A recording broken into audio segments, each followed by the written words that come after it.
you ever wondered, why don't I do what I say I'm going to do? Following through with our goals is hard, but it doesn't have to be impossible. Today I will discuss how we can use habits to accomplish our goals. I learned about habits from 2 audiobooks, which I will be discussing further. A habit is something we deliberately do, but then stop thinking about, but continue doing every day. So first I will discuss the habit loop, which is the pattern that habits follow, how to replace a bad habit with a better one, and how to implement a new habit. Charles Duhigg, the author of The Power of Habits, published in 2012, explains how researchers have discovered a simple neurological loop at the core of every habit. It consists of 3 parts: the cue, the routine, and the reward.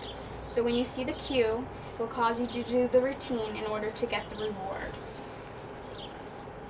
Duhigg says that in order to understand our habits and to be able to change them, we need to identify all the components of the loop. So let's start with the easiest part of the loop to identify, which is the routine. It's the behavior that you want to change. So if you have a bad habit of biting your nails, this would be the routine. In order to figure out the cue, you would take note of these 5 habitual cues as soon as the urge kicks in: location, time, emotional state, other people, and immediately preceding action. So let's say you notice a pattern that you're always answering emails as soon as you begin biting your nails. This would be the cue causing you to do the action. To figure out the reward, ask for some questions about how you feel after doing your behavior. Are you less stressed, or are you temporarily distracted? Let's say biting your nails relieves your stress. So we've identified all the components of the loop, and now we can make a plan to change the behavior.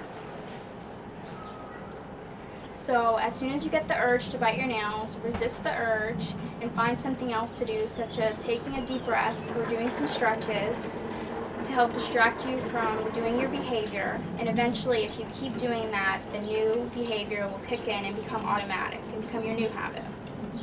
Now that we know how to change a bad habit, let's talk about how we can implement a new one.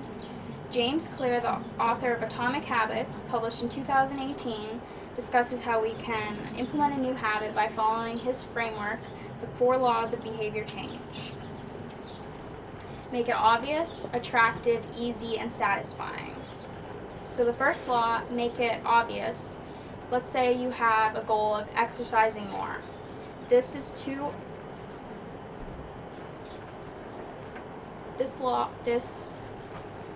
behavior, the goal that you have, it's too vague and you won't be likely to follow through. Instead, you set a clear goal. Researchers call this implementation intention. Psychology Today published an article in 2012 by Tim Cycle called Implementation Intention Facilitates Action Control.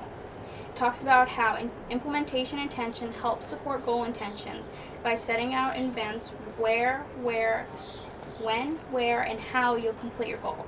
So instead of saying you'll exercise more, you could say that you're going to walk around your neighborhood for 1 hour every day.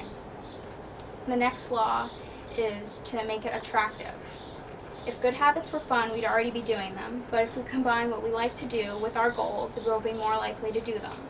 So, for example, if you love reading but you hate cleaning the house, you can listen to audiobooks while you do it to make the time more enjoyable and have you be more likely to do it. The next law is to make it easy. So if you want to work out every morning, you put your workout clothes right next to your bed so that when you wake up in the morning, it's super easy for you and you're one step closer to completing your goal. The next law is to make it satisfying. We need rewards in the beginning to help us get excited to complete our goals because it's very hard to stay on track in the beginning. So we've discussed the habit loop, which consists of the cue, the routine, the reward, and how to identify each. And we discussed how to replace bad habits with better ones. We also discussed the 4 laws of behavior change, make it obvious, attractive, easy, and satisfying, and how we can use that to create new habits. So next time, you won't have to ask yourself, why don't I do what I say I'm going to do? You can ask yourself, what can't I do?